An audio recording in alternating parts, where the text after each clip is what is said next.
السلام عليكم ورحمة الله وبركاته. إن الحمد لله نحمده ونستعينه ونستغفره ونعوذ بالله من شرور أنفسنا ومن سيئات أعمالنا. من يهده الله فلا مضل له ومن يضلله فلا هادي له، وأشهد أن لا إله إلا الله وحده لا شريك له، وأشهد أن محمدا صلى الله عليه وسلم عبده ورسوله.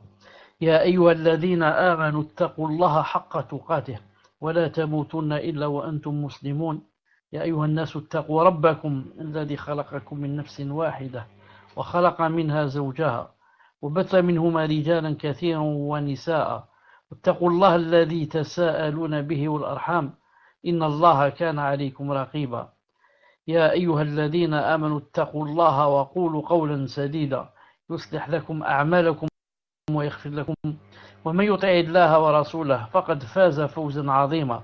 ألا إن أصدق الكلام كلام الله، وخير الهدي هدي محمد عليه الصلاة والسلام، وشر الأمور محدثاتها، وكل محدثة بدعة، وكل بدعة ضلالة، وكل ضلالة في النار.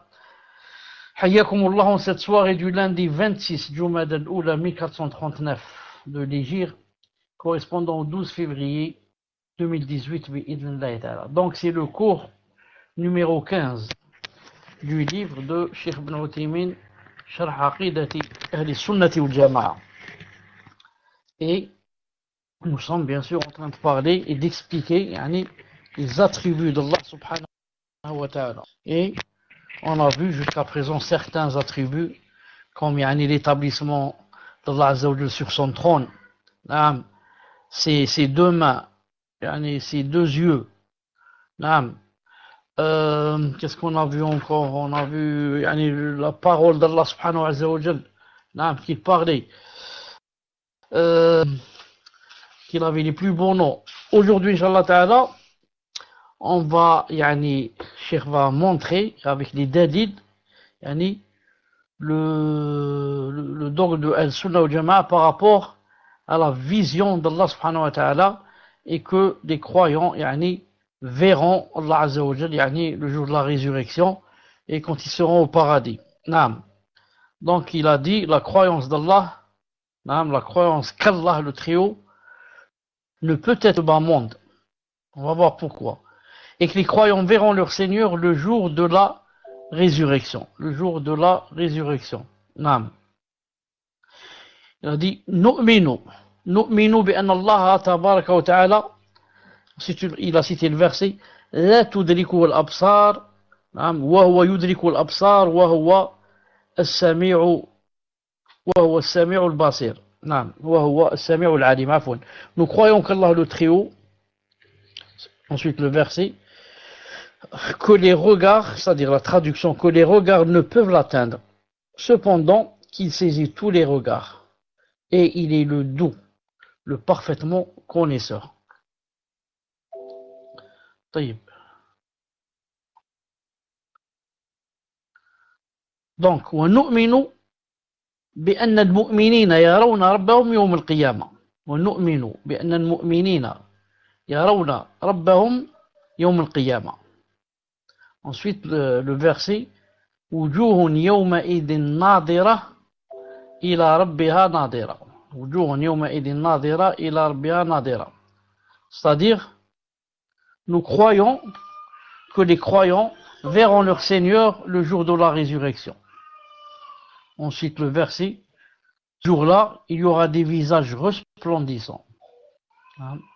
Ensuite, l'autre verset qui le suit, qui regarderont leur Seigneur. Qui regarderont leur Seigneur. Donc, Cheikh Ibn Uthaymin, rahimahullah ta'ala, a commencé en disant, il a dit,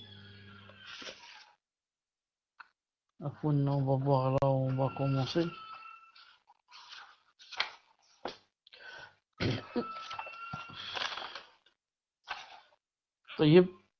Il a dit, une seconde.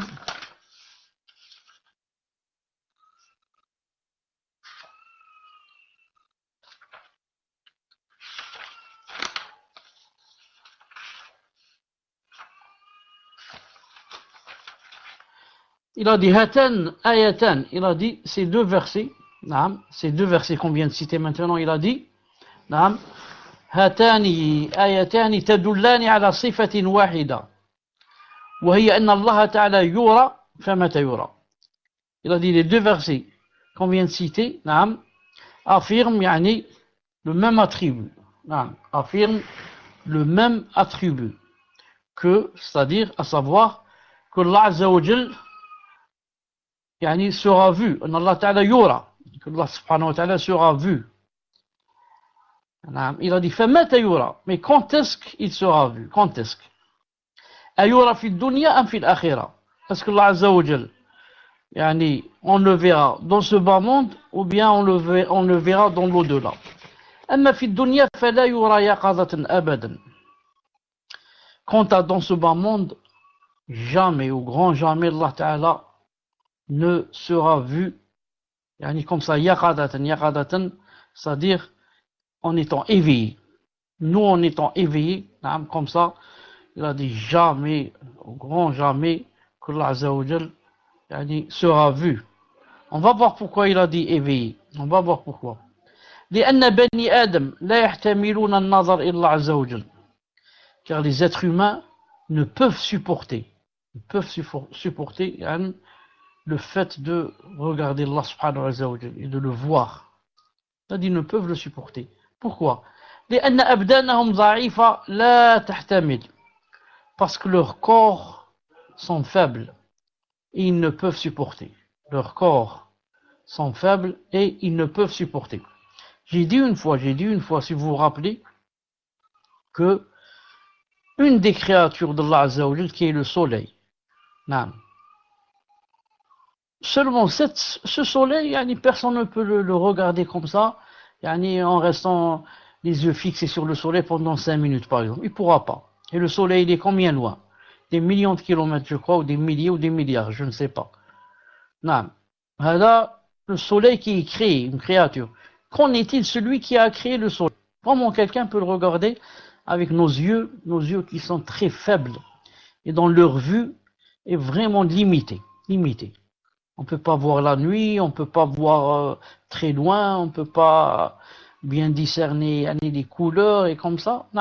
Comment ces yeux-là, très faibles comme ça, avec une vue comme ça faible, il va supporter de voir Allah Azza wa Jal?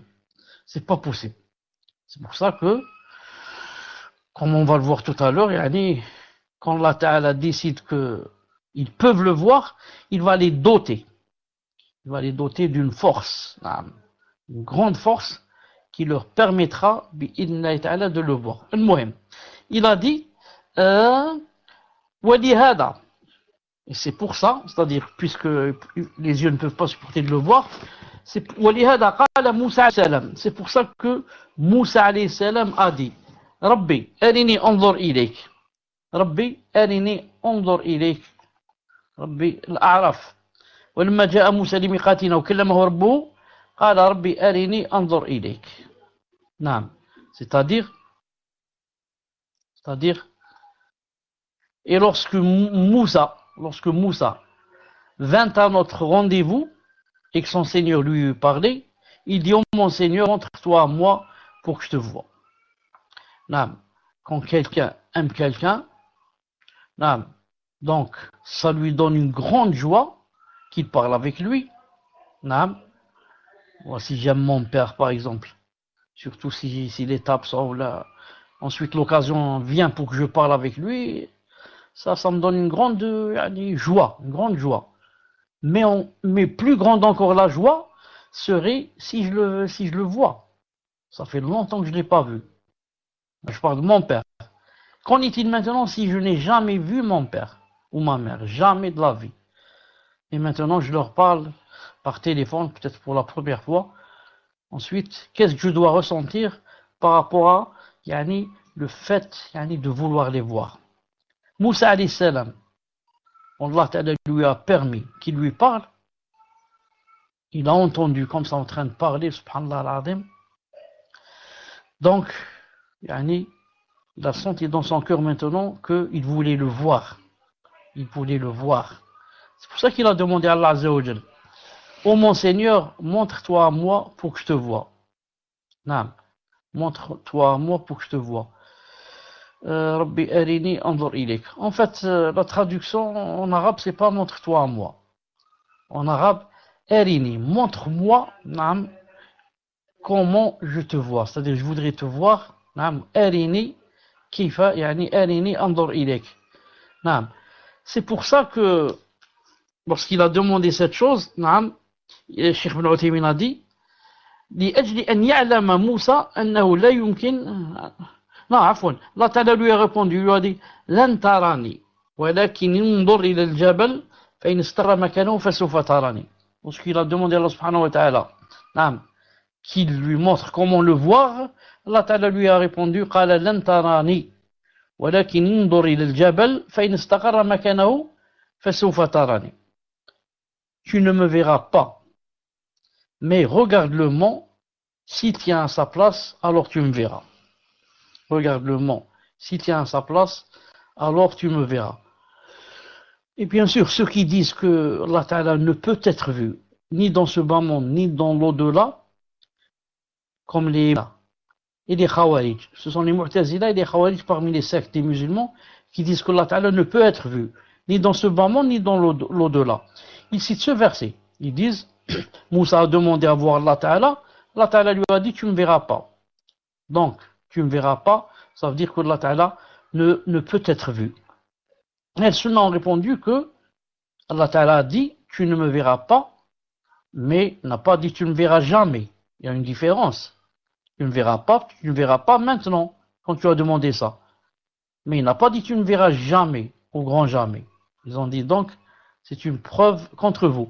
Une autre preuve dans ce verset.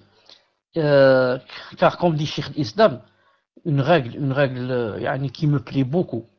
Il a dit le haqq. Le haqq, personne ne peut, disons, le falsifier en ramenant des délits. Parce que le haqq, c'est comme une lumière. Maintenant, toi, tu vas essayer de cacher, par exemple, la lumière en éteignant les lampes. Tu peux pas. La lumière existe. C'est comme quelqu'un qui va dire il n'y a pas le soleil. Il va se lever, il va mettre, par exemple, un grand rideau entre la fenêtre et la hall et dire qu'il n'y a pas de soleil, il n'y a jamais de soleil. C'est pas vrai. La lumière, tu ne peux pas la cacher. Et le dalil qui est haqq, qui est vérité. Si toi, tu ramènes un autre dalil, entre parenthèses, qui est faux, pour essayer de faire tomber le dalil de haqq, tu ne pourras pas. Et le dalil que tu as cité, si ce dalil tombe entre les mains d'un savant, ce dalil va se renverser contre toi. Toujours. Ibn Taymiyyah dit comme ça. Cheikh l'Islam, il dit dans chaque dalil qui est faux, si tu as du ilm, tu peux le retourner contre celui qui l'a cité. Pourquoi? Parce que c'est un faux dalil. Donc, en se basant sur son dalil, il y a quelque part l'erreur, mais il faut la trouver, c'est tout. Pourquoi j'ai dit ça? Ici, dans cet exemple, lorsque Moussa alayhi salam m'a dit, les Mu'tazila ont dit, regardez le verset, tu ne verras pas, c'est une preuve que Allah Ta'ala ne peut être vu. Le délit qui se retourne contre eux, on va leur dire, Moussa alayhi salam, c'est un prophète, messager, parmi les 5 les meilleurs, les doués de raison, ulul azm. Est-ce que d'après vous, est-ce qu'il ne sait pas que Allah Ta'ala peut être vu ou ne peut pas? Non. Si Allah Ta'ala ne pouvait être vu, pourquoi alors Moussa alayhi salam perd son temps? Il n'a rien à faire, il va demander quelque chose qui ne se fait pas. Mais si Moussa alayhi salam a demandé à Allah Ta'ala qu'il le voit, de lui permettre de le voir, ça veut dire que c'est possible qu'il le voit. Ça veut dire qu'il y a la vue. Mais Allah Ta'ala n'a pas voulu, ça veut dire Allah Azza wa Jalla a la sagesse. Il sait pourquoi, pas maintenant. Pourquoi? Qui est à ta droite ou à ta gauche, le muhim. S'il tient sa place, je vais montrer à lui. Non, mais maintenant, est-ce que vous m'entendez? Alhamdulillah. Donc, il lui a dit, je vais montrer à un mont là-bas, en face de toi. Si le mont me supporte et peut supporter ma vue, alors tu me verras. Et là, ça me rappelle aussi que, si Allah subhanahu wa ta'ala s'est fait montrer à une montagne qui est yani jamad, qui n'a pas d'âme, qui n'a rien, comment yani Allah azza wa jal donnerait disons l'occasion à une montagne de le voir si Allah subhanahu wa ta'ala ne se voyait, on ne pouvait pas le voir. Comment il donne la faveur à une montagne, à des cailloux pour le voir, et il ne donne pas cette faveur à l'un des 5 meilleurs messagers. Donc ça c'est une autre preuve contre les Mu'tazila et les Khawarij. Alors, maintenant Allah Ta'ala lui a dit, regarde le mont là-bas. Je vais me montrer à lui. S'il peut me voir, tu pourras me voir. Ensuite, qu'est-ce qui s'est passé après? Après, Allah Ta'ala a dit, فَلَمَّا تَجَلَّى نعم فَلَمَّا تَجَلَّى رَبُّهُ لِلْجَبَلِ الأعراف 143 فَلَمَّا تَجَلَّى رَبُّهُ لِلْجَبَلِ جَعَلَهُ دَكًّا. Lorsque son Seigneur se manifesta, c'est-à-dire se montra au mont, il fut pulvérisé. فلما تجلى ربه الجبل جعله دكا, il le pulvérisa, يعني comment on dit, هذيك ماشي exterminé, يعني le mont هذا يعني devint miettes, devient poussière. Subhanallah al-Azim. Lorsque son Seigneur se manifesta au mont, il tomba يعني en poussière. Ici, الشيخ بن عثيمين dit اندك الجبل وهو حجر أصم وصار ترابا. Il a dit cette montagne qui est constituée de pierres rocheuses, dures, malgré cela devint poussière. Et Moussa alayhi salam عجز عن أن يقاوم المشهد. Et Moussa lui-même, qui n'a pas vu Allah subhanahu wa ta'ala, mais a vu seulement la montagne yani pulvérisée et devenir comme sa poussière, qu'est-ce qui s'est passé? وَخَرَّ مُوسَى صَاعِقًا, c'est-à-dire et Moussa s'effondra foudroyé. Moussa alayhi salam, quand il vit yani, quelque chose de pareil, une montagne qui devient poussière comme ça, alors lui-même Moussa alayhi salam tomba foudroyé. Cheikh Ibn Uthaymin dit ay saqata al ard, et tomba par terre, makhshiyan alayh, évanoui. Il tomba évanoui. Allah Ta'ala dit après cela, falamma afaqa, il a dit, falamma afaqa qala subhanak tubtu ilayk wa ana wal mu'minin. Lorsqu'il se fut remis, il s'est réveillé, il dit subhanak, gloire à toi ya Allah, je me repens et je suis le premier des croyants. Je me repens et je suis le premier des croyants. Je me repens pour avoir demandé une chose qui ne se demande pas dans cette dunya. Je demande une chose qui ne se demande pas. Et je suis le premier des croyants. C'est-à-dire à croire. Je suis le premier de ceux qui croient que, ya Allah Ta'ala, tu ne peux être vu dans ce bas monde. Je suis le premier des croyants en cela.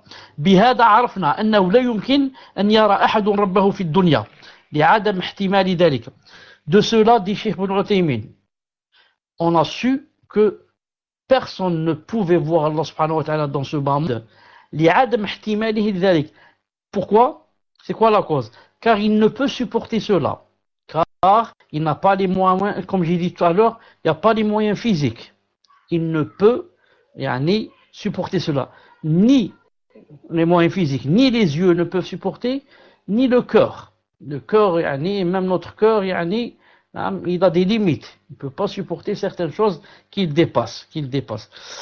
وإذا كان الجبل عجز أن يحتمل فالبشر من باب أولى. Si la montagne elle-même n'a pu supporter, alors les êtres humains, par prédominance, si la montagne qui est formée de rochers, de cailloux durs, n'a pu supporter, alors l'être humain mesquin qui est faible, lui aussi, par prédominance, il ne peut pas supporter. فإن قال قائل, si quelqu'un dit هل رأى النبي عليه الصلاة والسلام ربه ليلة المعراج, est-ce que le prophète عليه الصلاة والسلام, notre prophète, a vu son Seigneur lors de l'ascension? Lors de l'ascension, الجواب لا, ما رأى, non, il n'a pas vu. ولذا سئل الرسول, c'est pour ça la preuve qu'il n'a pas vu son Seigneur lors de l'ascension. Il a été questionné عليه الصلاة والسلام lui-même, نفسه, هل رأيت ربك, est-ce que tu as vu ton Seigneur? Il a répondu نور أن أراه. Il a répondu نور أن أراه, c'est-à-dire نعم, lumière. Comment puis-je le voir? C'est pas puis, hein? Puis-je? J'ai oublié le jeu. Il y a une lumière. Comment puis-je le voir? Il a dit comme ça. Cheikh Ibn Uthaymin dit ici, أي كيف أراه مع هذا النور الذي يحجب بيني وبينه. C'est-à-dire, comment puis-je le voir avec cette lumière, نعم, qui est un intermédiaire entre lui et moi. Entre lui et moi. نعم. Il a dit dans une autre version, il a dit, نعم, il a dit, رأيت نورا. Il a dit, رأيت نورا. J'ai vu une lumière. J'ai vu une lumière. Et ce hadith, j'ai vu une lumière, explique le hadith, le premier qui a dit lumière, comment puis-je le voir? C'est-à-dire, il y a une lumière entre lui et moi. Et il y a une lumière entre lui et moi, comment puis-je le voir? Il faut qu'il n'y ait pas de lumière pour que je le vois. Donc il est caché, Allah Azza wa Jalla s'est voilé derrière cette lumière. Derrière cette lumière. إذن donc لم يرى النبي عليه الصلاة والسلام ربه, نعم, بإقراره هو عليه الصلاة والسلام على نفسه.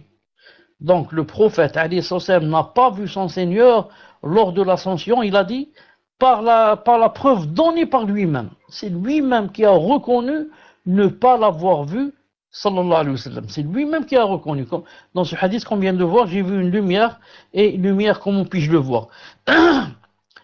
فإن قيل, maintenant si on va dire, ألم يروى عن ابن عباس رضي الله تعالى عنهما أنه رأى ربه, n'y a-t-il pas quelque chose de rapporté, نعم, son cousin Abdullah ibn Abbas radiyallahu ta'ala anhu, comme quoi il aurait dit que le prophète alayhi salam ra'a rabbahu, que le prophète alayhi salam a vu son Seigneur. El jawab, si, bala. Si, Abdullah ibn Abbas a dit, dans un hadith authentique chez certains, parce que d'autres ont dit il est faible, mais supposons qu'il soit authentique, il a dit que le prophète alayhi salam a vu son Seigneur lors de l'ascension. Donc comment qu'on va dire? Vous connaissez la règle, si maintenant quelqu'un dit non, et l'autre dit oui, quelqu'un dit il l'a pas vu, l'autre il dit il l'a vu, et les deux sont fiables, et les deux paroles sont authentiques, la règle, normalement, on prend celui qui a dit il l'a vu, car celui qui a dit il ne l'a pas vu, le maximum qu'il a, c'est quoi? C'est qu'il n'est pas au fond de l'autre qui a dit qu'il l'a vu. C'est-à-dire, celui qui a dit qu'il a vu, a quelque chose d'en plus, quelque chose de plus. Il a su ce que l'autre n'a pas su. C'est comme deux personnes qui sont fiables. Les deux personnes, en parlant de Omar, un certain Omar. La personne A, qui est fiable, dit Omar fume la cigarette. B, qui est fiable, dit non, Omar ne fume pas. Je jure par Allah qu'il ne fume pas. Et l'autre il dit je jure par Allah qu'il fume. Qui a raison? Les deux sont fiables. Tu dis A a raison, et B, pourquoi il n'a pas raison? C'est un homme fiable. Si tu dis je prends par B, ce qu'a dit B, tu prends pas ce qu'a dit A est fiable. Les savants ont dit, on va dire ici, celui qui a raison c'est A. Celui qui a dit que Omar fumait. Pourquoi? Parce que il sait une chose que B ne sait pas. B, quand il a juré que Omar ne fumait pas, il n'a pas menti. Mais il est excusé, il n'a pas vu Omar en train de fumer. Alors que A dit, il fume, ça veut dire je l'ai vu en train de fumer. Ça veut dire j'ai quelque chose que toi, B, tu n'as pas. J'ai une chance que tu n'as pas. Je l'ai vu en train de fumer, j'ai dit Omar fume. Toi, quand tu dis il fume pas, tu t'es pas trompé. Non, par rapport à toi, il fume pas, parce que tu l'as pas vu, c'est tout. Mais moi, je l'ai vu. Ici, Abdullah ibn Abbas a dit que le prophète a vu Allah lors de l'ascension. Et Aïcha et d'autres disent non, il n'a pas vu Allah pendant l'ascension. Si on prend cette règle, qu'est-ce qu'on va dire? On va dire donc Abdullah ibn Abbas, c'est lui qui a raison. Pourquoi? Il a une science que les autres n'ont pas. Il sait une chose que les autres n'ont pas. Mais Cheikh l'Islam. Mais la règle ne s'applique pas ici. Pourquoi? Car quand on peut grouper entre les deux choses rapportées et qui sont contradictoires, si on peut grouper entre les deux, c'est pas la peine de dire, de faire le tarjih et de dire c'est A qui a raison et B qui n'a pas raison. Pourquoi? Parce qu'on peut grouper entre les deux. Et ici, Cheikh l'Islam rahimahullah ta'ala a dit Inna ibn Abbas lam yaqul ra'ah bi'aynih bal ra'ah bi fu'adih, rapporté par Muslim. Ouesmo, Cheikh l'Islam a dit il n'y a pas ici de contradiction entre les deux, entre Abdullah ibn Abbas et Aïcha, qui a dit qu'il n'a pas vu son Seigneur. Non. Il a dit car Abdullah ibn Abbas, quand il a dit que le prophète sallallahu alayhi wa sallam a vu Allah Azza wa Jalla lors de l'ascension, il voulait dire il l'a vu par le moyen de son cœur et non par le moyen de ses yeux. Donc les deux avis ne sont pas contradictoires. Les deux avis convergent pour dire que c'est quoi le résultat? Allah Ta'ala, personne ne l'a vu de ses yeux. Il l'a vu de son cœur, ça c'est autre chose. Il a senti comme ça dans son cœur. Et on va voir que Allah Ta'ala peut être vu dans Wasmo. Dans le songe. On va le voir tout à l'heure. C'est pour ça, je ne sais pas si vous vous rappelez que tout à l'heure j'ai dit, lorsque Cheikh Ibn Uthaymin Ta'ala a commencé, il a dit, et que personne ne peut voir Allah Ta'ala en état d'éveil, éveillé. Je vous ai dit ça, vous vous rappelez? Je vous ai dit pourquoi il a dit spécialement éveillé ici. Pour dire plus tard que il peut être vu quand on n'est pas éveillé, quand quelqu'un est en train de dormir. Éveillé, non. Comme ça, éveillé. Comme je regarde maintenant moi, l'armoire qui est en face de moi, je regarde Allah Ta'ala, je le vois, c'est pas possible. Mais dans un état de songe, on va voir, Inch'Allah Ta'ala, que c'est possible. Si j'oublie, rappelez-moi. Ensuite, qu'est-ce qu'il a dit ici? Il a dit, donc Abdullah ibn Abbas n'a pas contredit Aïcha, radiyallahu ta'ala, parce qu'il n'a pas dit que le prophète a vu Allah avec ses yeux, mais avec son cœur. Il a dit, وَالْمَعْنَى أَنَّهُ لِقُوَّةِ يَقِينِهِ صَارَ كَأَنَّهُ يَرَهُ. Qu'est-ce que ça veut dire il a vu Allah avec son cœur? Cheikh Ibn Uthaymin rahimahullah ta'ala explique. Il dit, cela veut dire que tellement sa conviction en Allah Ta'ala est grande, donc il s'est passé que c'est comme s'il l'a vu. Tellement c'est grand dans ton cœur. C'est comme dans le hadith qu'on connaît tous, où le prophète alayhi salam a dit que la bienfaisance c'était أن تعبد الله الإحسان أن تعبد الله كأنك تراه فإن لم تكن تراه فإنه يراك. Il a dit donc la bienfaisance c'est d'adorer Allah Azza wa Jal, c'est comme si tu le voyais. Si tu le vois pas, alors sache qu'il te voit. Donc ici quoi, le témoin c'est d'adorer Allah Azza wa Jal comme quoi? Comme si tu le voyais. Et adorer Allah Ta'ala comme si tu le voyais, ça a besoin de quoi? Ça a besoin vraiment de yaqin, de grande certitude dans le cœur, de grande conviction, au point où c'est comme si je le voyais. C'est-à-dire, avec mon cœur, c'est comme si je le voyais avec mes yeux. Mais en fait, c'est quelque chose qu'on ressent dans le cœur. C'est ce qui s'est passé lors de l'ascension du prophète sallallahu alayhi wa sallam. Sinon, il a vu Allah Ta'ala avec les yeux, ses yeux, il ne l'a pas vu. Et personne ne peut le voir jusqu'après la mort. C'est pour ça qu'il y a un hadith sahih, que la personne, quand elle sera dans la tombe, on va lui poser 3 questions et même une 4e. La 4e question, à part, Man Rabbuki, ton Seigneur, c'est quoi ta religion, c'est quoi c'est qui ton prophète. Ensuite, il y a une 4e question qu'a cité Cheikh Al-Albani rahimahullah. Il a dit, on va lui dire Hal ra'ayta Allah ou Hal ra'ayta Rabbak, est-ce que tu as vu ton Seigneur? est-ce que tu as vu ton Seigneur? Ici, le prophète a dit, et sachez que personne ne verra Allah jusqu'à ce qu'il meure. Ou plutôt, il a dit, apprenez que personne ne verra Allah jusqu'à ce qu'il meure. Impossible. Un messager ne peut pas le voir. Alors, qu'en est-il des soufis et des égarés qui disent que certains de nos gourous ont vu Allah Azza wa Jal comme ça en état d'éveil. Ils n'ont vu qu'un shaitan. Qui a joué avec leur aqidah. Sinon, s'ils savaient le hadith que personne, apprenez que personne ne peut voir Allah Ta'ala jusqu'à ce qu'il meure. Donc ils vont dire quoi? Ça, ce n'est pas Allah Azza wa Jal, c'est impossible. C'est impossible que ce soit Allah Subhanahu wa Ta'ala. Mais, par contre, Al-Sunnah wal Jama'a disent que Allah Azza wa Jal peut être vu dans le songe. Peut être vu dans le songe. Naam. Et ils se sont basés sur quoi? Salam alaikum. Alhamdulillah. Donc, j'ai dit que Allah Ta'ala, c'est impossible que quelqu'un le voie en état d'éveil et le voit dans cette dunya. Même le prophète lui-même ne l'a pas vu quand il a fait l'ascension, alors que c'est la meilleure des créatures, alayhi salatu salam. Mais Al-Sunnah wal Jama'a disent qu'Allah Ta'ala peut être vu dans le songe. Dans le songe. Ils ont cité un hadith authentique dans lequel le prophète alayhi salam a dit. Il a dit Ra'aytu Rabbi fi ahsani sura. Il s'est réveillé une fois, il a demandé le wudu et il a commencé comme ça à parler. Barakallahu fik. Donc une fois le prophète alayhi salam s'est réveillé.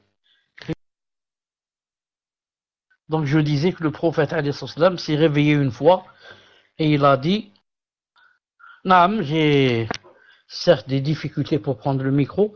J'espère qu'Inch'Allah Ta'ala maintenant ça va se tenir. Le prophète alayhi salam s'est réveillé une fois, il a dit j'ai vu mon Seigneur dans la plus belle, il a dit ici Sora. Sora, je ne sais pas si ça peut être traduit par image ou par je ne sais pas comment qu'ils l'ont traduit, mais Sora, en arabe, c'est la photo. Mais on ne va pas dire ça d'Allah subhanahu wa ta'ala. Mais le hadith a dit que le prophète islam a dit j'ai vu Allah Ta'ala dans le songe. Mais je l'ai vu de la plus belle façon, disons, qui soit. De la plus belle façon qui soit. Mais comme il a dit j'ai vu mon Seigneur, ça veut dire les gens ont compris que il l'a vu dans le songe. Parce qu'il venait de se réveiller, il a dit ça. Il venait de se réveiller, il a dit ça. Donc qu'est-ce qu'il a dit? Il a dit, j'ai vu Allah subhanahu wa ta'ala dans sa... Faqala li ya Muhammad, il m'a dit, ya Muhammad, c'est dans le rêve.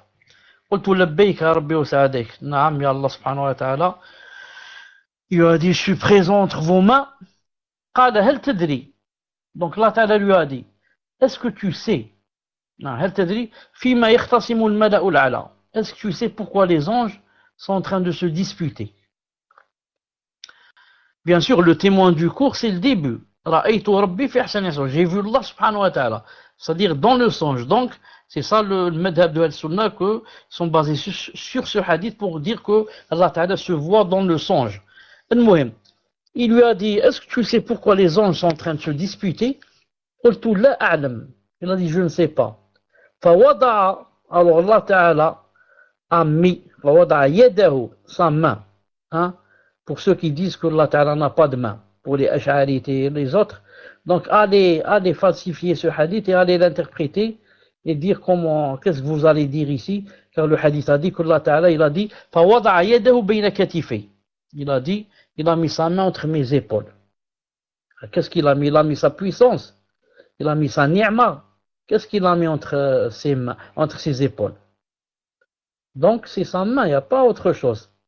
Donc, vivement le madhab de Al-Sunnah wal Jama'a, très clair. Pas de takalluf. Je ne vais pas interpréter des choses comme ça, très clair. Il a mis sa main entre mes épaules. Il a dit, Hatta wajidtu bardaha. Au point où j'ai trouvé quoi? Sa froideur bayna tadiyay. au point où j'ai trouvé sa froideur entre mes deux seins. Parce que pour l'homme aussi, on dit des seins. Il a dit entre mes deux seins, il a dit, yani, j'ai senti sa froideur. La froideur de quoi? De la main d'Allah subhanahu wa ta'ala. Donc, hein, pour les Ash'arites, est-ce que donc c'est la puissance, est-ce que elle se met entre les épaules de quelqu'un? Elle se pose entre les épaules de quelqu'un et jusqu'à ressentir sa froideur. Est-ce que la puissance a la froideur? Est-ce que la ni'ma peut être froide?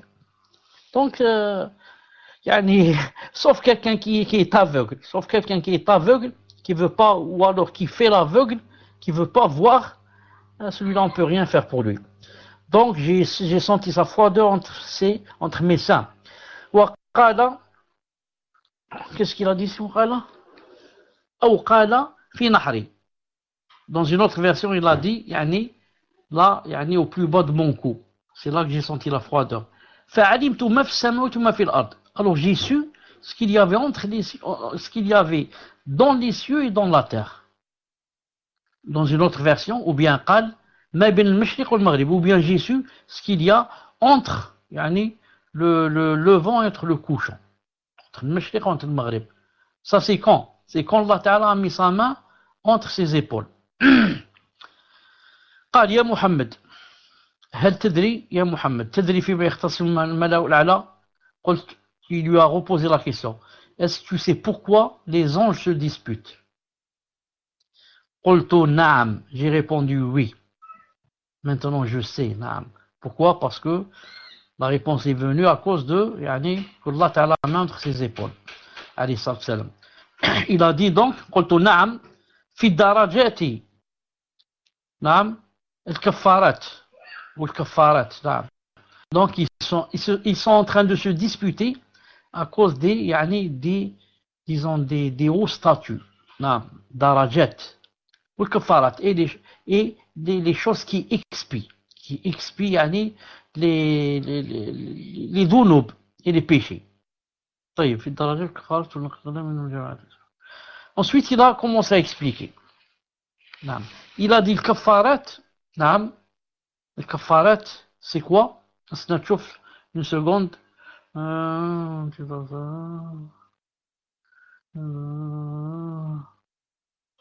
نعم.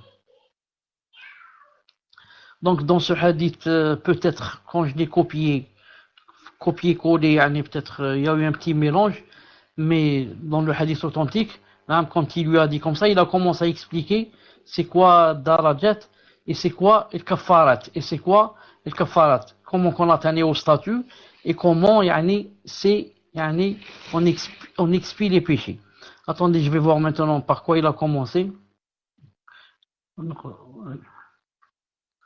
Salat. Donc, طيب, le kafat. Maintenant, il va commencer. Qu'est-ce qui expie les péchés? Il a dit نقل الأقدام إلى الجماعات. Le fait, yani, d'aller à pied, il a dit أقدام, pour aller prier en groupe. Il y a trois choses qui expient les péchés. Donc ça, c'est par rapport aux hommes.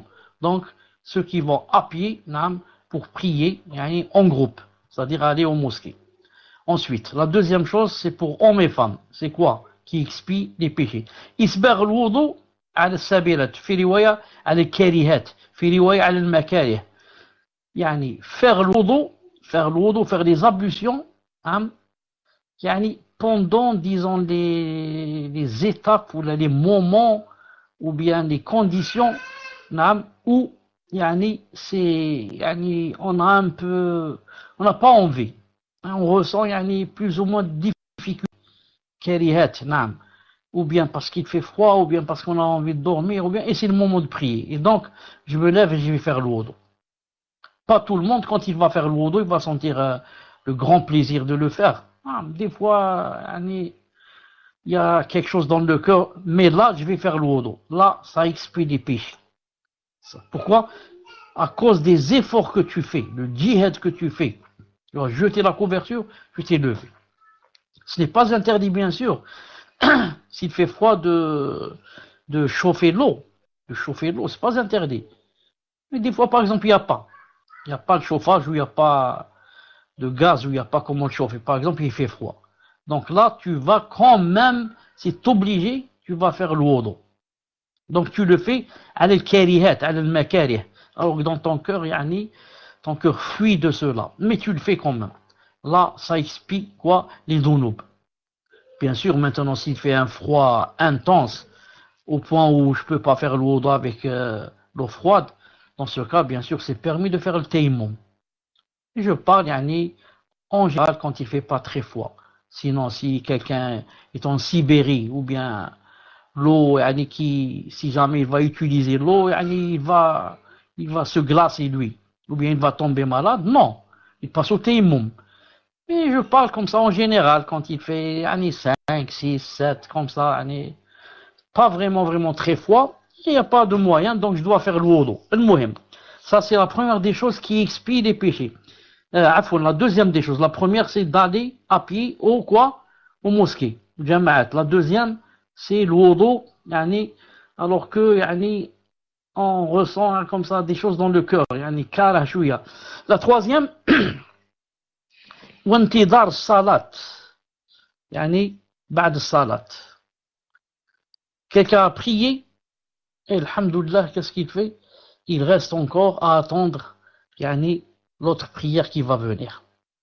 Ça s'applique pour quelqu'un qui est par exemple dans la mosquée, qui a prié par exemple Salat al-Maghrib et qui dit je reste ici jusqu'à Salat al-Isha.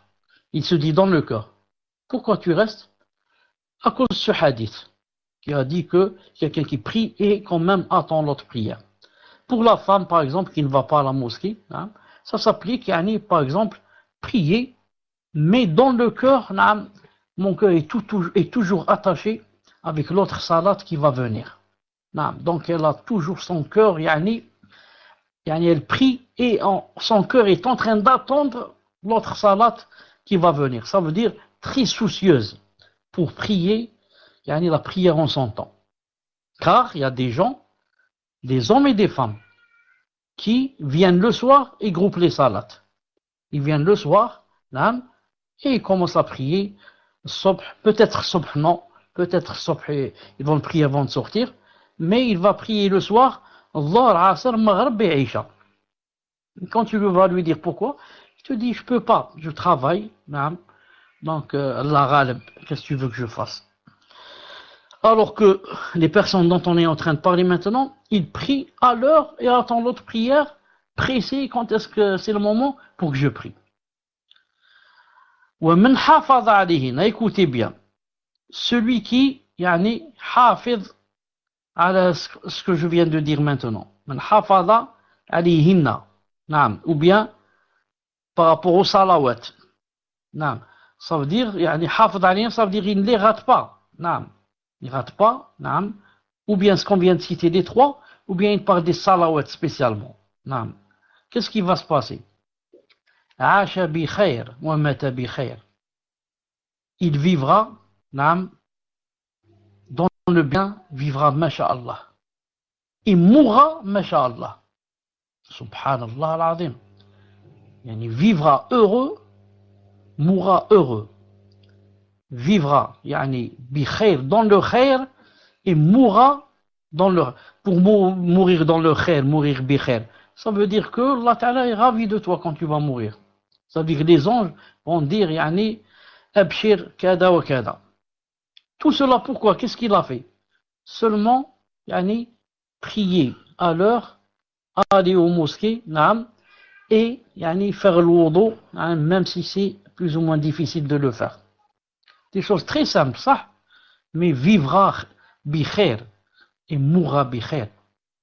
Pour ceux qui croient que le bonheur c'est d'avoir beaucoup d'argent, ou le bonheur c'est de se marier avec quelqu'un de riche, ou le bonheur c'est d'avoir des villas et des palais somptueux, c'est pas ça le bonheur. Le bonheur c'est si la salat à l'heure est pour toi très importante. Et si tu fais, allez, vous m'entendez ou la je ne sais pas si je suis avec vous ou la. Donc je disais, le bonheur, pour quelqu'un qui veut vivre heureux, c'est quoi? c'est de, naam, c'est d'être soucieux par rapport à sa salat, qui est quoi? Qui est Amoud ad-Din. Amoud ad-Din, comme on a vu la fois passée, le Amoud, c'est le pilier du Din.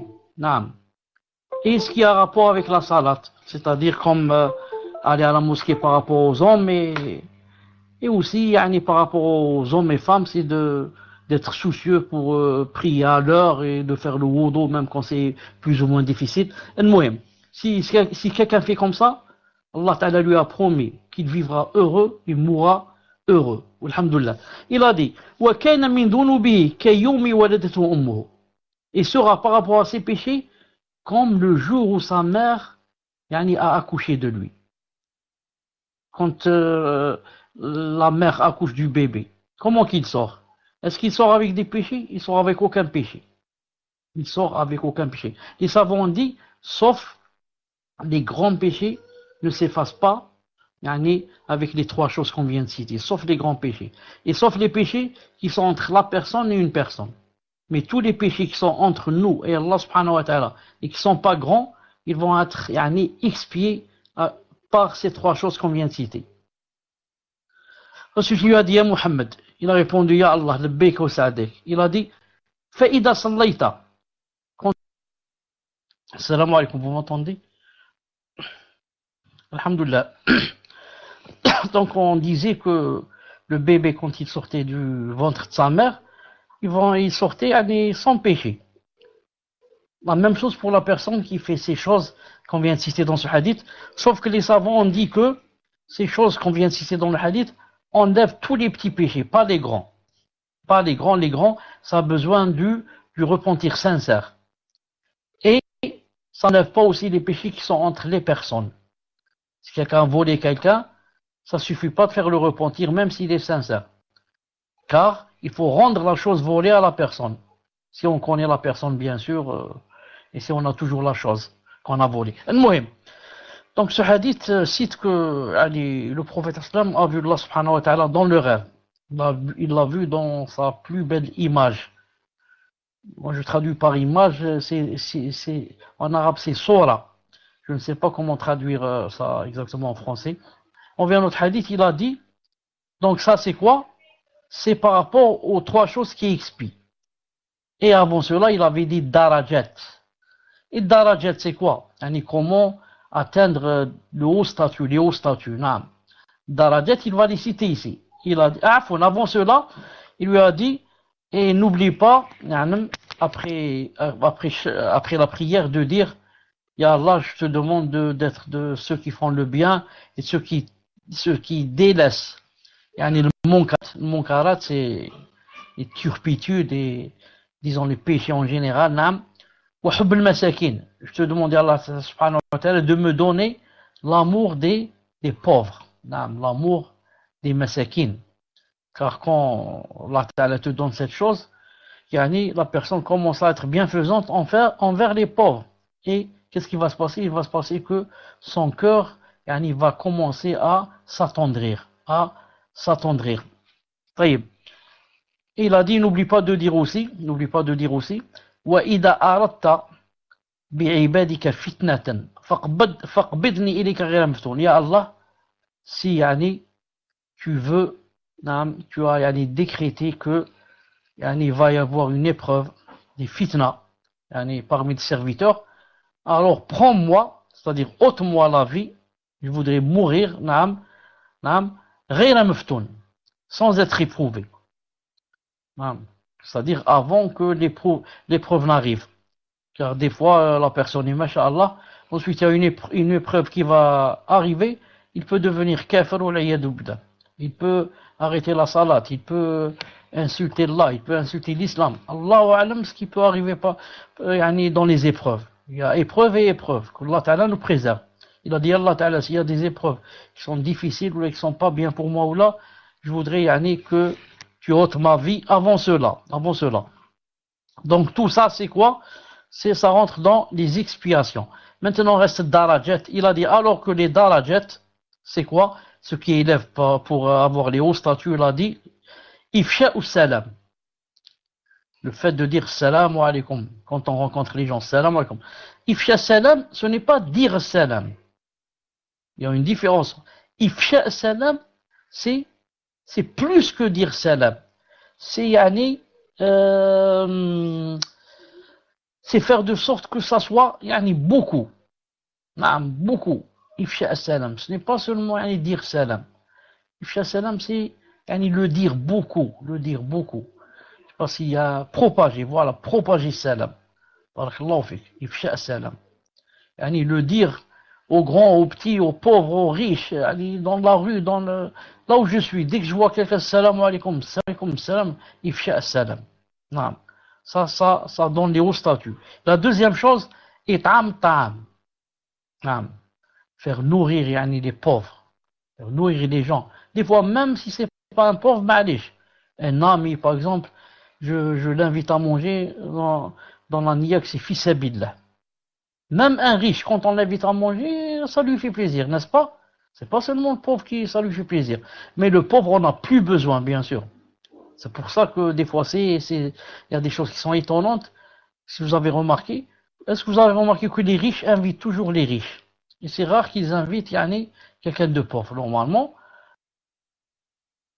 Non, j'ai dit que c'était pas interdit d'inviter le riche pour une walima, mais en premier lieu, j'invite aussi le pauvre. C'est pour ça que le prophète islam a dit c'est le walima. Il a dit qu'il n'y a pas plus mauvaise walima que la walima où on invite le riche, on n'invite pas le pauvre. La walima, c'est fait d'abord pour le pauvre, avant le riche. Donc, it'am ou ta'am, faire nourrir les gens. Il y a comme parmi les salafs, c'était très connu ça, le fait d'inviter les gens à manger. Le cheikh Ibn Baz, rahimahullah ta'ala, il est mort maintenant, qu'Allah ta'ala accepte de lui ce qu'il a fait. Parmi les choses qu'il a faites, qu'on a entendues, sinon les choses qu'on n'a pas entendues sont plus nombreuses. Qu'est-ce qu'il a fait pendant toute sa vie?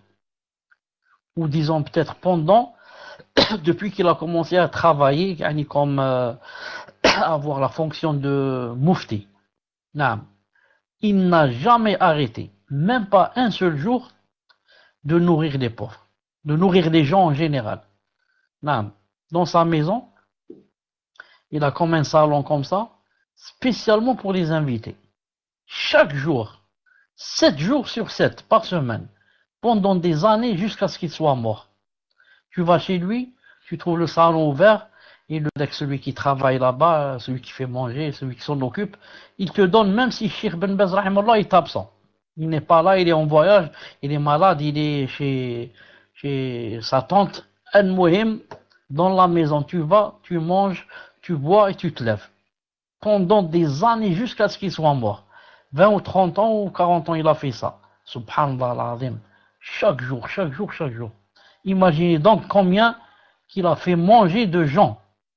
Imaginez combien de repas il a donné fils abillah. Nous, si on fait ça une fois par an, ça nous paraît masha'Allah. Masha'Allah. L'année passée, j'ai invité 3 personnes chez moi. Et encore, pendant le Ramadan, j'ai invité une famille, 3 ou 4 personnes, ils ont mangé chez moi. Allah ibarak, je serai parmi les véridiques yawm al-qiyamah. Je viendrai avec les prophètes. J'ai fait quelque chose de vraiment que peu de gens font. Alors que si on se compare à ce que font les savants et ce que font les salafs, on n'est rien. On termine le hadith, qu'est-ce qu'il a dit à la fin? Et la troisième, c'est quoi? La première qui donne les hauts statuts. Propager le salam. La deuxième, it'am ta'am. Que beaucoup d'entre nous ne font pas. Et la troisième, was-salatu bil-layl, as-salatu bil-layl wan-nasu niyam. La prière la nuit alors que les gens sont en train de dormir. La prière la nuit alors que les gens sont en train de dormir. Les salafs, subhanallah al-azim, même quand ils se levaient la nuit, si c'était possible, ils le faisaient en cachette. Même étant mariés, ce n'est pas obligé que je dise à ma femme que je vais prier la nuit. prépare-moi, lève-toi pour me chauffer de l'eau, là, je ne sais pas quoi, où est le tapis pour qu'elle sache que je me suis levé pour prier. Ah, c'est pas obligé. Je me lève même si elle ne sait pas. Et je reviens à ma place et elle ne sait pas. Et le matin, elle se lève normal, et je me lève normal, et elle ne sait pas que je me suis levé et j'ai prié la nuit. Et le contraire peut-être est valable. Elle se lève sans que je sache.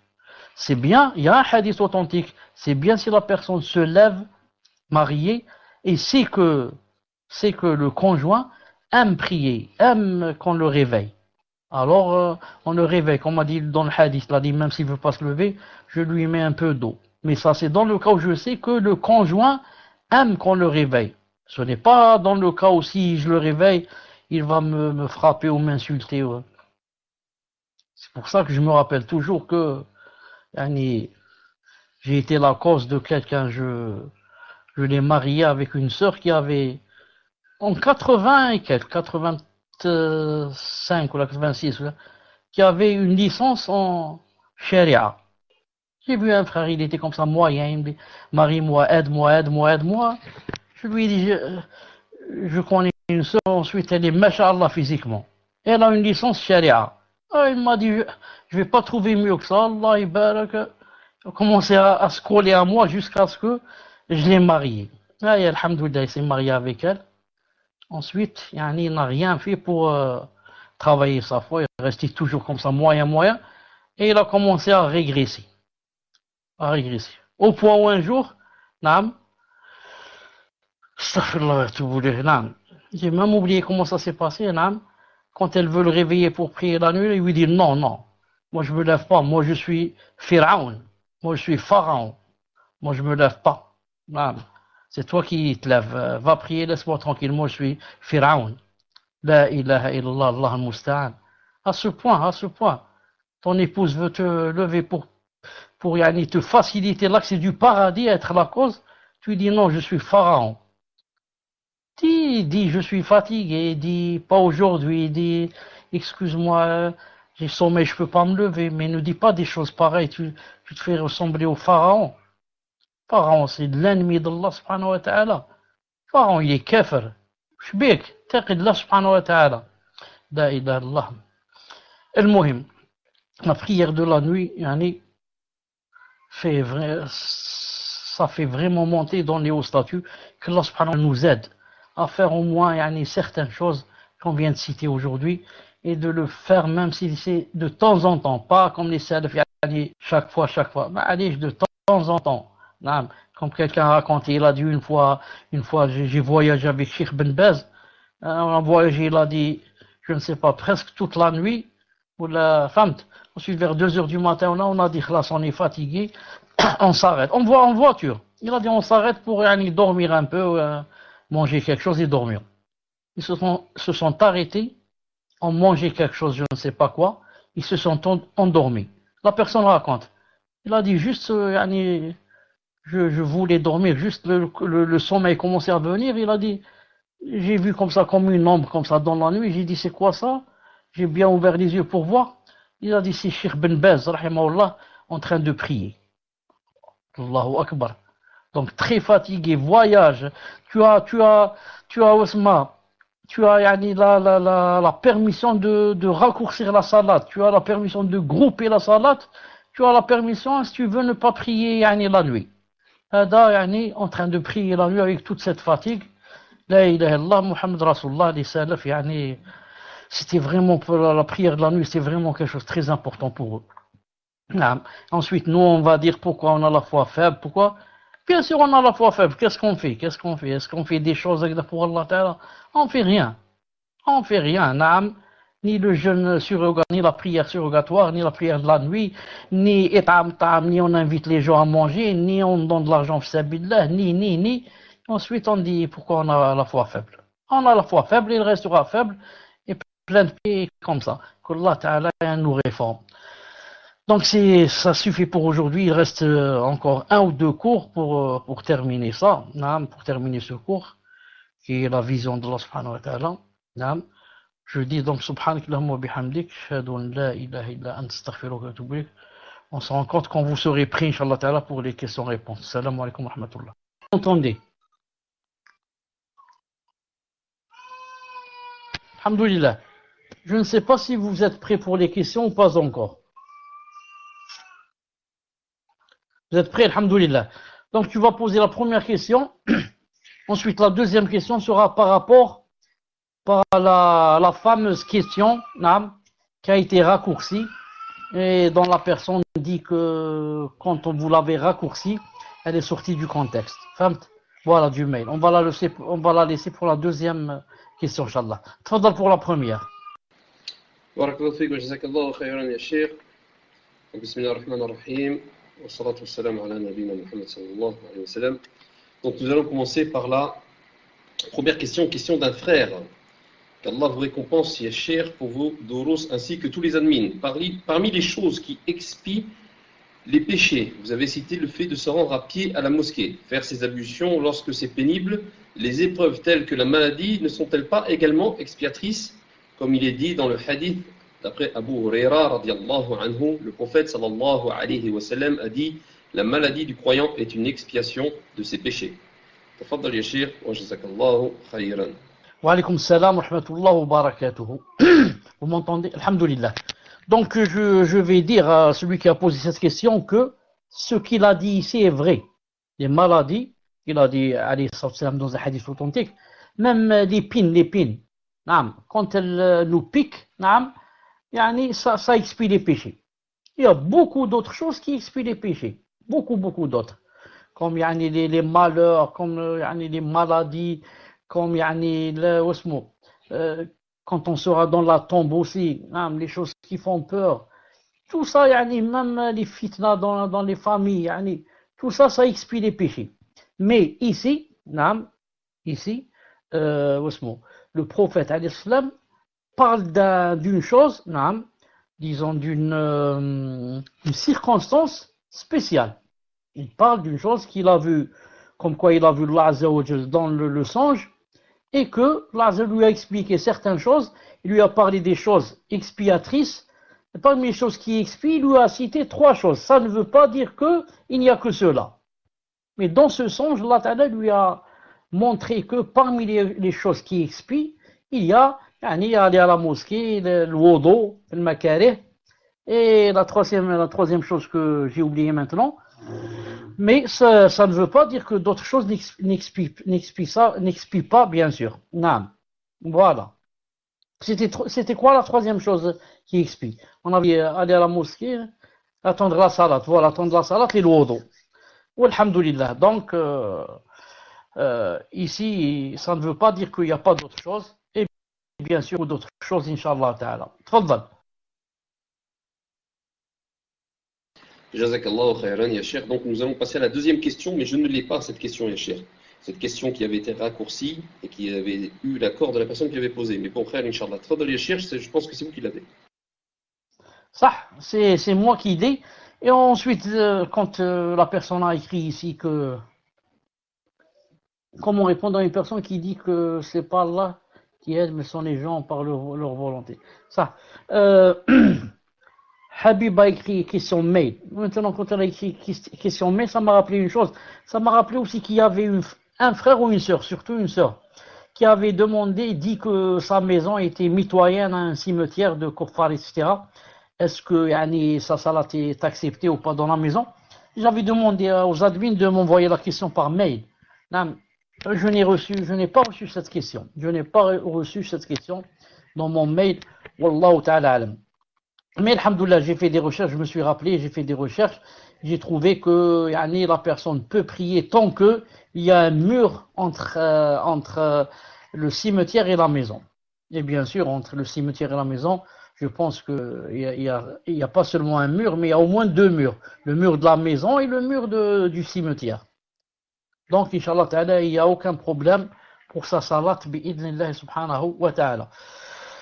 Donc la question du mail, c'était, que j'avais reçu, que j'avais pas trouvé, on me l'a réenvoyé, c'était celle que vous avez résumée. Je suis une reconvertie, j'essaie de faire rentrer par la grâce d'Allah subhanahu wa ta'ala, mon frère qui est chrétien à l'islam. Je lui ai déjà parlé de l'islam, du tawhid, de la création d'Allah, ainsi que des preuves scientifiques du Coran qui est prouvé aujourd'hui par les scientifiques qui avant n'avaient aucune technologie pour confirmer cela.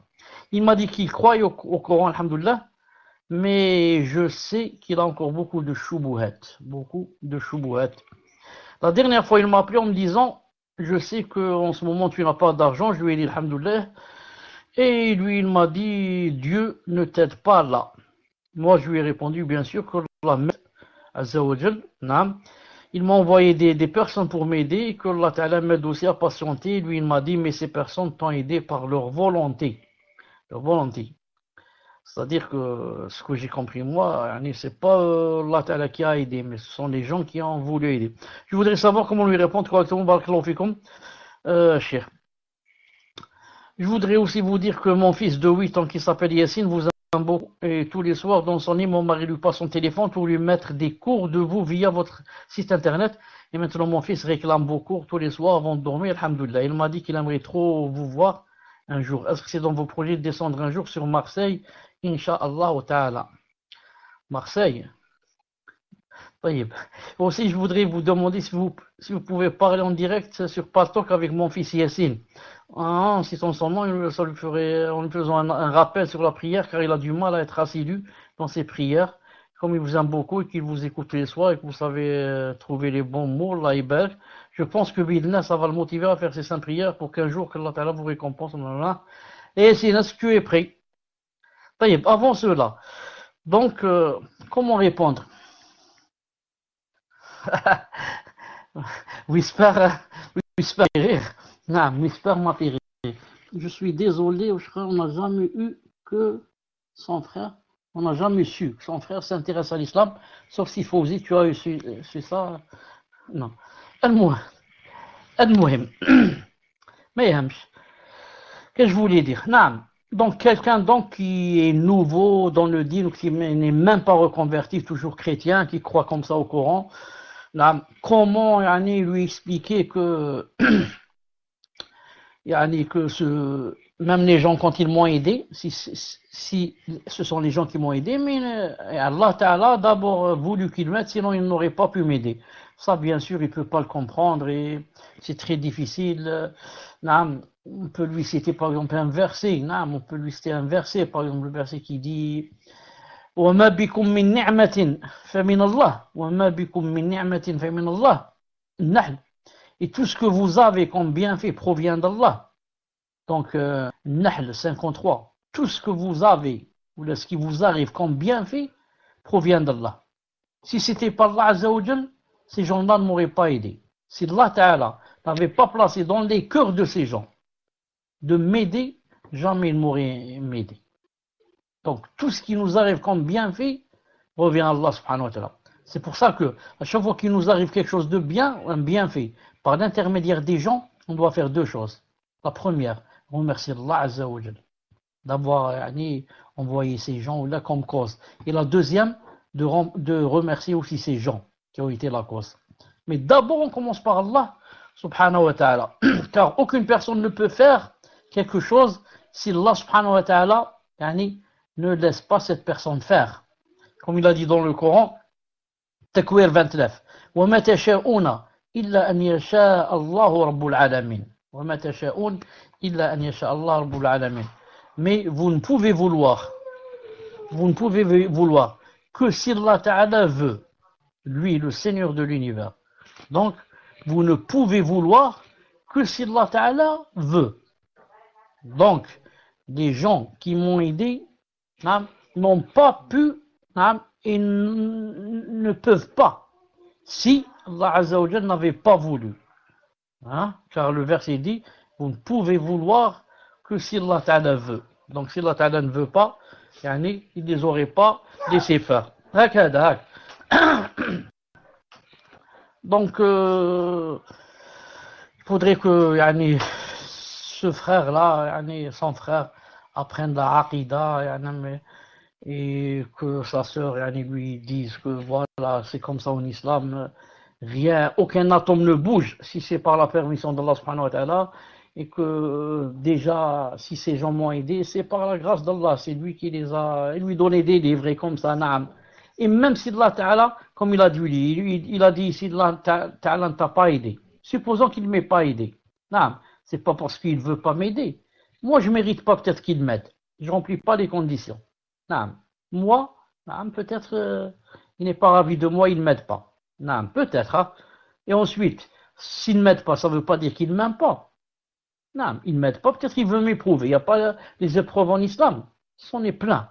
Allah Ta'ala veut m'éprouver quand yani, je n'ai ni argent ni rien. Qu'est-ce que je vais faire? Je vais continuer à l'adorer ou bien dire oh, c'est Allah subhanahu wa ta'ala, puisque il ne m'aide pas, il ne fait rien pour moi, donc je délaisse sa religion. Là, c'est une grande épreuve. Et comme ça, il lui faut parler, Inch'Allah, de la Aqidah, et comme ça, jusqu'à ce que le chemin s'éclaircisse pour lui, et lui donner des livres, pas des livres, des livrets. Des livres, quelqu'un ne veut pas en lire beaucoup, c'est volumineux, mais des choses de 15-20 pages, comme ça, 30 pages, des choses pour lui expliquer, Inch'Allah Ta'ala. Taïb, est-ce que Yassine est prêt? Est-ce que Yassine est avec nous? Est-ce qu'il est prêt? J'attends, Inch'Allah Ta'ala, 1 minute. Prépare la troisième, ou prépare la question le temps qu'on voit Westmoup. Donne-nous la deuxième question, le temps que on voit s'il est prêt, Inch'Allah Ta'ala. Tfadal. Jazakallahu khairan wa barakallahu fika Cheikh. Cheikh, si vous pouvez ouvrir votre PV, 2 secondes, là, je vous envoie, Inch'Allah, un texte que Fawzi m'a transféré. Donc si vous pouvez m'ouvrir le PV, attendez, je vais vous ouvrir mon PV, ça sera plus simple. Donc comme ça, je vous envoie ce que Fawzi m'a envoyé. Et ensuite, je vais vous préparer, la question suivante.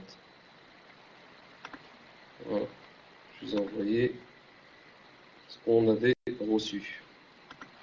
Donc je prépare le temps que vous lisez la question suivante, Inch'Allah.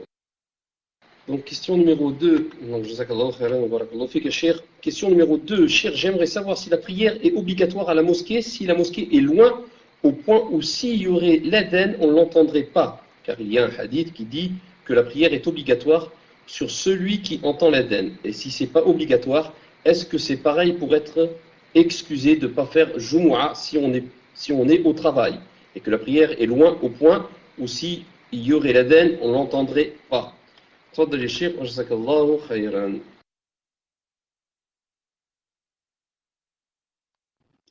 Mahmoud, je viens de jeter un coup d'œil sur ce que tu m'as envoyé sur le PV. Ça se divise en deux. La fin, c'est écrit en vert et en grand et en gros. J'ai pu lire, c'était la même question que je viens de lire maintenant sur le frère reconverti, la sœur reconvertie et son frère. Quant à la première partie, c'est-à-dire ce qui est écrit en noir et en très petit et en très fin, ça je peux pas le lire. Ça, je peux pas le lire. Il faut qu'il soit écrit en gros et avec une couleur comme ça, verte ou la rouge ou la femme. Donc essaye de corriger ça, sinon laisse une autre fois. J'aimerais savoir si la prière est obligatoire à la mosquée, si la mosquée est loin au point où si il y aurait l'adhan, on ne l'entendrait pas car il y a un hadith qui dit que la prière est obligatoire sur celui qui entend l'adhan, et si c'est pas obligatoire, c'est pareil pour être excusé de ne pas faire Jumu'ah si on est au travail et que la prière est loin au point où si on y aurait, on n'entendait pas l'adhan. Ce qu'il faut savoir, c'est que la prière en groupe est obligatoire pour celui qui n'est pas loin de la mosquée. Et entendre l'adhan, ce n'est pas une obligation, mais c'est pour déterminer à peu près, pour déterminer la distance qu'il y a. La distance qu'il y a, qu'on devrait respecter entre la mosquée et la maison. Et que si on dépasse cette distance, on peut prier à la maison, on a la permission. Mais si quelqu'un est sourd, par exemple, il n'entend pas l'adhan, mais la mosquée est près de lui, il doit aller prier à la mosquée. Donc c'est pas, il faut entendre, mais il faut être près de la mosquée. ياسين دو فيلو يكون المهم نعم quant à Jumu'ah c'est encore plus grave non, parce qu'il y a des hadiths qui disent que la personne doit aller prier Jumu'ah même si elle est loin à 5-6 km de la mosquée. Il y a comme ça des hadiths authentiques qui disent comme ça, qui disent que la personne même si elle est loin à 5-6 km à peu près de la mosquée, elle doit aller prier Jumu'ah. Mais ce n'est pas comme l'autre prière. La prière normale, Il n'y a pas le hadith comme ça de 5-6 kilomètres. Il y a le hadith de s'il entend l'adhan, c'est-à-dire s'il n'est pas loin de la mosquée. Mais vous devez tous savoir, bien sûr, que entendre l'adhan, autrefois, il n'y avait pas, certes, le microphone, mais autrefois, quand quelqu'un priait, il n'y avait pas les bâtiments. Il n'y avait pas les voitures, c'est-à-dire on entend les ronflements des moteurs, il n'y a pas les usines, il n'y a pas... Donc, il peut faire le adhan ici et on l'entend à 2-3 kilomètres. On peut l'entendre à 2-3 kilomètres tellement, et c'est tellement il n'y a pas de bruit. Tellement il n'y a pas de bruit. C'est pour ça que si on est dans une campagne, silencieux, voilà. C'est pour ça que si on est dans une campagne, par exemple, on peut l'entendre à des kilomètres. Moi, personnellement, je l'ai vécu. Dans une montagne, dans la campagne, on entend subhanallah l'adhan, même s'il vient de très loin. Non, c'est pas comme dans la ville. Dans la ville, les usines, les voitures, les motos, peut-être la personne n'entend pas. Non. Mais il faut voir si la personne est pas loin de la mosquée, n'est pas loin de la mosquée, 5 minutes, 10 minutes, il vaut mieux, Inch'Allah Ta'ala, qu'elle aille prier à la mosquée. Non, tfadal. Jazakallahu khairan wa barakallahu fik, Cheikh. Donc nous allons passer, bi'idnillah, à la troisième question. Question d'un frère ou d'une sœur. Est-ce que c'est propre au prophète la vision d'Allah dans le songe, ou c'est pour nous aussi? Et comment le voir? Jazakallahu khairan. Et comment on le voit? C'est-à-dire, et comment on le voit? Je recommence. Est-ce que c'est propre au prophète la vision d'Allah dans le songe, ou c'est pour nous aussi? Et comment on le voit? Jazakallahu khairan. Tfaddal wa barakallahu fik. Les savants ont divergé par rapport à est-ce que c'est propre au prophète alayhi salam ou c'est pour tout le monde. Ceux qui ont dit c'est pour tous les croyants sont la majorité de ceux qui ont expliqué ce hadith. Et ceux qui ont dit c'est propre au prophète alayhi salam sont peu. D'ailleurs, pour l'instant, je n'ai vu peut-être qu'un seul savant dire cela. La plupart ont dit non, que c'est par rapport à tous les croyants, surtout ceux qui sont pieux, ils sont, masha'Allah. Al-Muhim, quant à comment va-t-on le voir, c'est impossible de le voir comme il est dans sa réalité.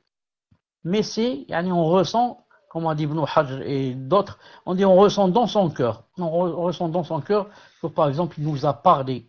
Que par exemple on voit une lumière. Mais voir comme ça des choses détaillées, c'est impossible. C'est impossible. Car le prophète al-Islam ça lui est pas arrivé. Mais il a vu comme ça des choses, avec son cœur, une belle lumière et comme ça. Wallahu ta'ala, mais on sent qu'on se réveille que Allah ta'ala nous a dit qu'il est peut-être ravi de nous, des choses comme ça. Tfaddal. Naam, jazakallahu khairan wa barakallahu fik, Cheikh. Nous allons passer à la quatrième question. Question d'une sœur qui dit: il y a quelques semaines, j'avais posé une question sur le fait d'être sans khushu' un long moment pendant la salat.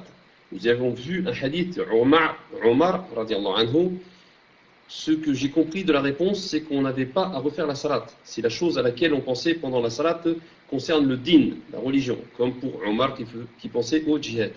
Par contre, si on pense à toute autre chose de la vie quotidienne, nous devons refaire la salat. Est-ce bien cela? Et je n'ai pas bien compris pourquoi Omar radiallahu anhu a refait sa prière à la fin, puisqu'il a été dit dans un cours datant de 2015 sur le mal et le remède qu'il était louable d'assembler deux adorations, comme dans le cas de Omar qui avait lié salat et djihad. Pouvez-vous m'éclaircir là-dessus? Barakallahu fika Cheikh wa jazakallahu khairan. Tafadal Cheikh. Salam alaikum. Donc, il n'y avait pas la fin de la question tout à l'heure quand tu as lu, c'est pour ça que j'ai pas entendu, car ça avait déconnecté. Al-Muhim, il dit, il y a quelques semaines, j'avais posé une question sur le fait d'être khushu'. Un long moment pendant la salat. Nous avions vu un hadith sur Omar radiallahu anhu. Ce que j'ai compris de la réponse, c'est qu'on n'avait pas à refaire la salat si la chose à laquelle on pensait pendant la salat concerne le din, comme pour Omar qui pensait au djihad. Par contre, si on pense à toute chose de la vie quotidienne, nous devons faire la salat. Est-ce bien cela? Je n'ai pas bien compris pourquoi Omar radiallahu anhu a refait sa prière à la fin. puisqu'il a été dit dans un cours qu'il était louable d'assembler deux adorations, comme dans le cas d'Omar qui avait dit Salat et Jihad. Pouvez-vous nous expliquer, barakallahu fikoum. Mahmoud, vous m'entendez? طيب, donc, salam alaikum. Je disais, naam, par rapport à Omar radiallahu ta'ala anhu, il a refait sa salat. Pourquoi? Parce que, même s'il pensait au djihad ou la femme, n'oubliez pas le hadith du prophète sallallahu alayhi wa sallam, la salat, liman lam yaqra bi umm al-kitab. Il n'y a pas de salat pour celui qui ne lit pas la Fatiha dans sa prière. Et lui, il n'a pas lu la Fatiha puisqu'il était en train de penser et peut-être même n'a rien lu. C'est pour ça qu'il était obligé de refaire. Donc nous, même quand on est dans la salat et on prie, par exemple, dans la maison, je suis en train de prier.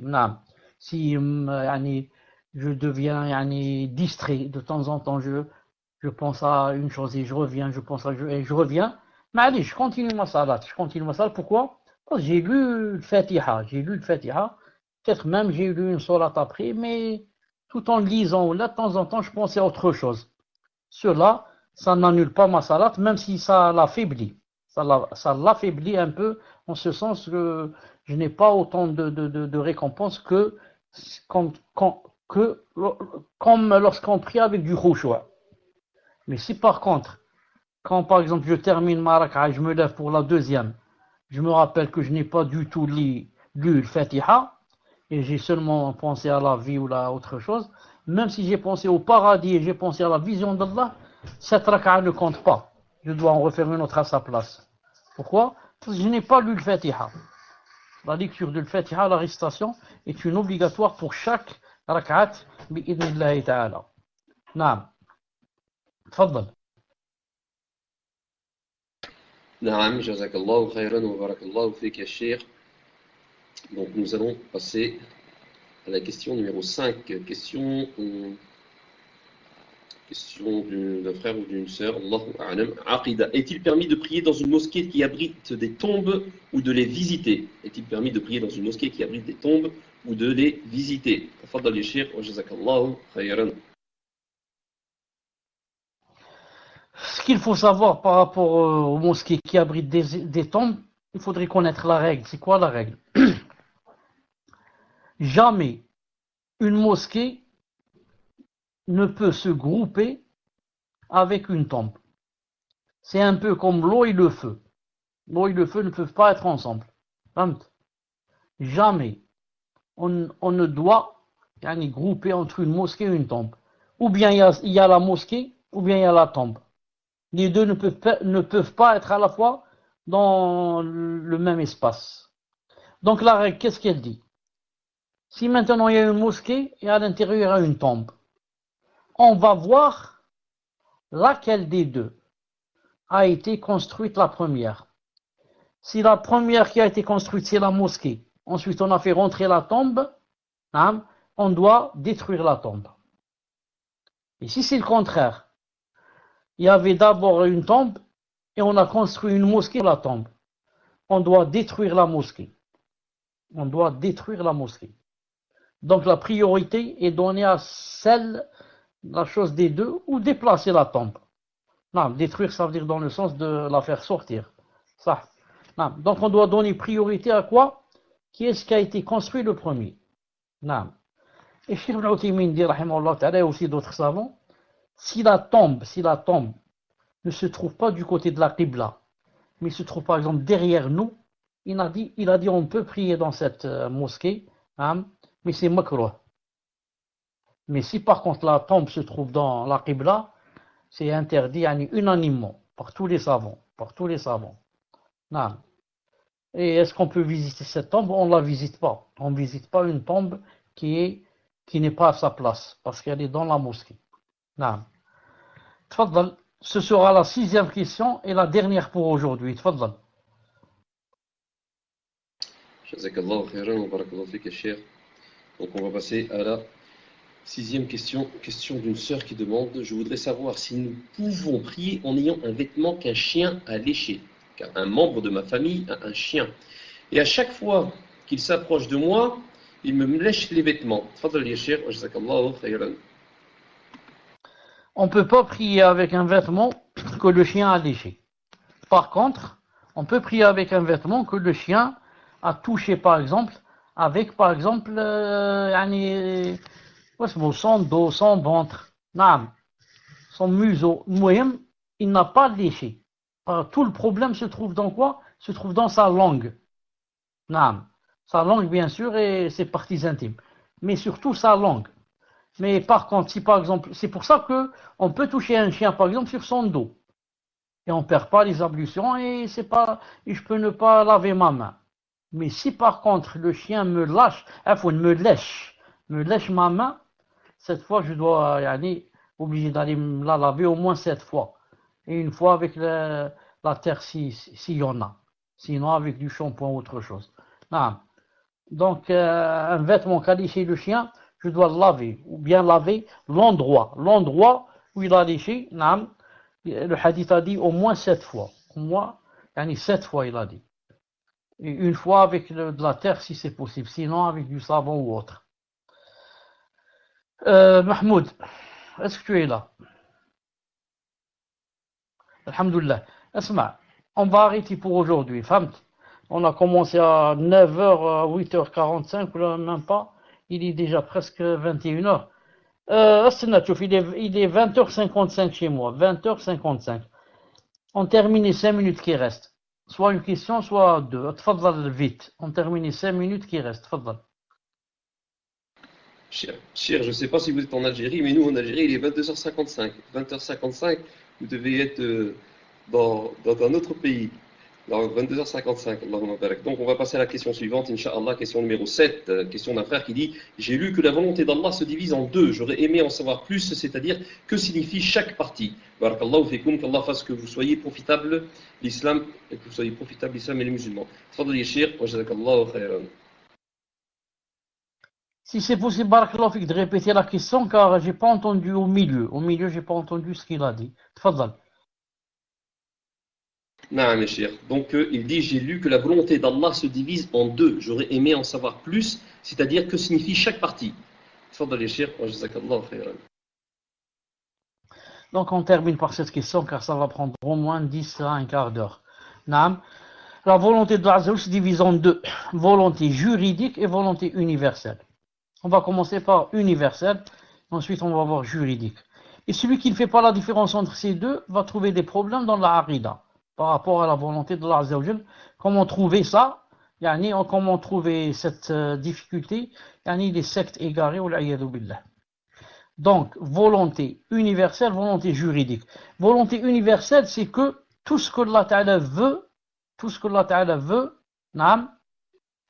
personne ou rien ne peut l'entraver. Il lui dit seulement soit et il est. Ma sha'Allah kan wa ma lam yasha lam yakun. Ce que Allah Ta'ala veut, personne ne peut l'entraver et il sera. Ça c'est par rapport à la volonté, volonté universelle. Mais ce qu'il faut savoir, c'est que cette volonté universelle n'implique pas l'amour d'Allah Azza wa Jal de la chose voulue. En d'autres termes, Allah Ta'ala veut des choses, mais qu'il n'aime pas. Par exemple, il a voulu créer le shaitan. Est-ce que Allah Ta'ala aime shaitan? Il l'aime pas. Allah Ta'ala a créé, par exemple,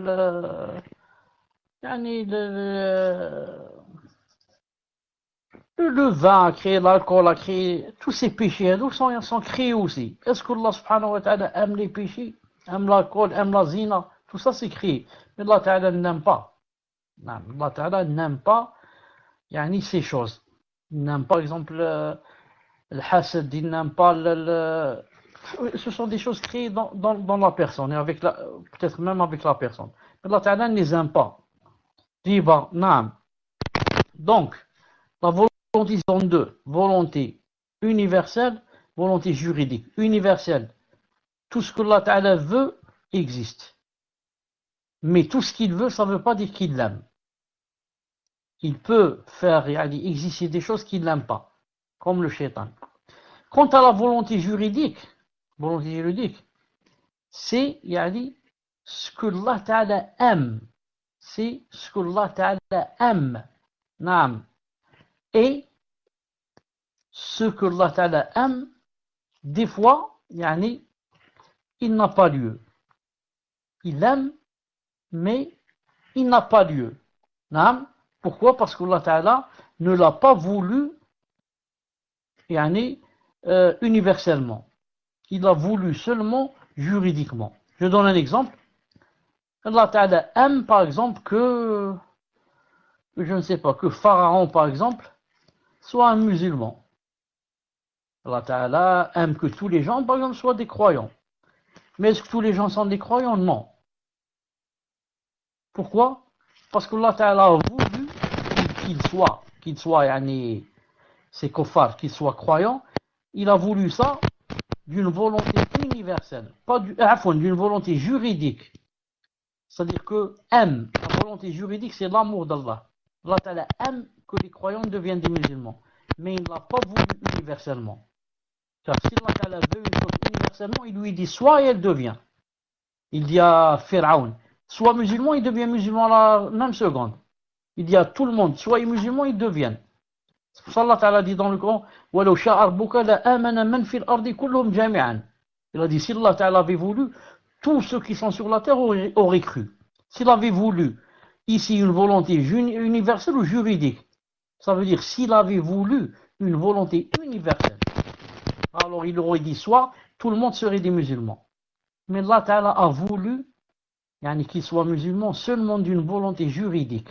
Il leur a demandé de le faire et il aime qu'ils deviennent comme ça. Ils ne sont pas devenus parce que Allah Ta'ala leur a donné le libre arbitre. Pour résumer, la volonté universelle, elle a, ce que Allah Ta'ala veut, il s'exauce. Mais il n'implique pas l'amour d'Allah Ta'ala. Et la volonté juridique implique l'amour d'Allah, mais n'implique pas l'exaucement, n'implique pas qu'elle soit. Et pour résumer aussi, une autre règle, c'est avec ça, Inch'Allah Ta'ala, on termine. Tout le bien qui est fait, tout le bien fait, on a le bien, on a le mal. Et le bien, ou bien il est fait, ou bien il n'est pas fait. Et le mal, ou bien il est fait, ou bien il n'est pas encore fait. Tout le bien qui a été fait contient les deux volontés. Volonté universelle parce qu'il a été fait, et volonté juridique parce qu'Allah aime le bien.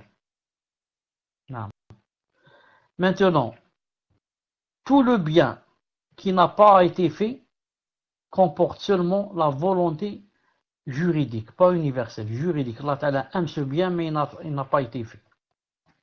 Maintenant, tout le mal qui a été fait comporte la volonté universelle. Car Allah Ta'ala n'aime pas le bien. Et pourtant, il a été fait. Donc, c'est une volonté universelle.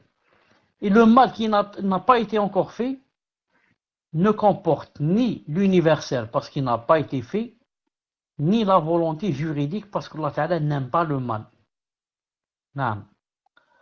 Voilà, Inch'Allah Ta'ala, pour aujourd'hui. Avant cela, pour être sûr que vous avez compris ça, car c'est très important, sinon je pars dans le vide.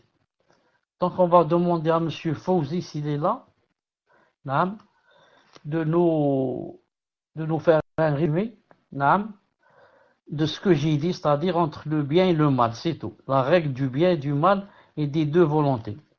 Vous allez me dire qu'il est absent ou là qu'il est allé aux toilettes ou je ne sais pas où il est allé, c'est sûr. Même s'il n'a pas envie d'aller aux toilettes, ça va commencer maintenant, l'envie va commencer. Donc, voilà. Il n'est pas là, m'skin. Non, il est parti aux toilettes, donc il est excusé, il est excusé. Il est excusé. Mahmoud, est-ce que tu peux nous résumer? Ou la Abdelaziz? D'accord. Un des admins qu'ils prennent le micro, il nous explique brièvement le mal et le bien et la règle. تفضل. Bon, cher, je vais essayer. Donc, en fait, on a dit avec deux volontés. Il y avait la volonté universelle, c'est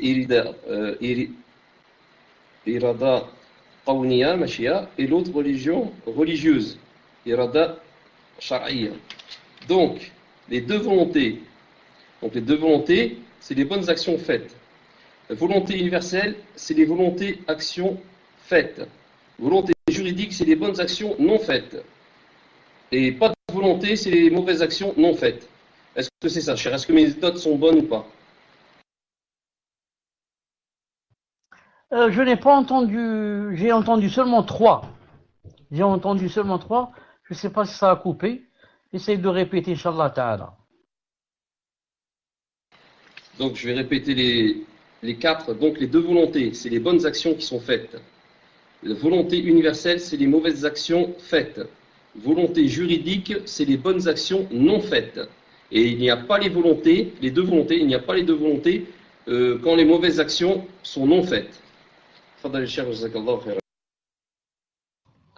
Barakallahu fik, c'est parfait. Alhamdulillah, masha'Allah. Naam, c'est très bien répondu. C'est bien, naam. Il faut bien noter ça et c'est très important. Enfin, très important. Vous allez comprendre pourquoi plus tard, quand on va avancer dans la Aqidah, vous allez voir que certains, beaucoup de sectes ont des problèmes et vont dire pourquoi Allah Ta'ala, il a fait que celui-là soit kafir, pourquoi l'autre il lui a donné l'iman, pourquoi celui-là il a fait entrer au paradis, celui-là non, et tout ça, cela dépend de la volonté juridique et universelle. Il faudrait bien comprendre ça. On aura beaucoup d'autres occasions. On va expliquer cela bi'idhnillahi ta'ala. On va se rencontrer Inch'Allah ta'ala lundi prochain. Subhanakallahumma wa bihamdik, ashhadu an la ilaha illa ant, astaghfiruka wa atubu ilayk. Assalamu alaikum wa rahmatullahi wa barakatuh.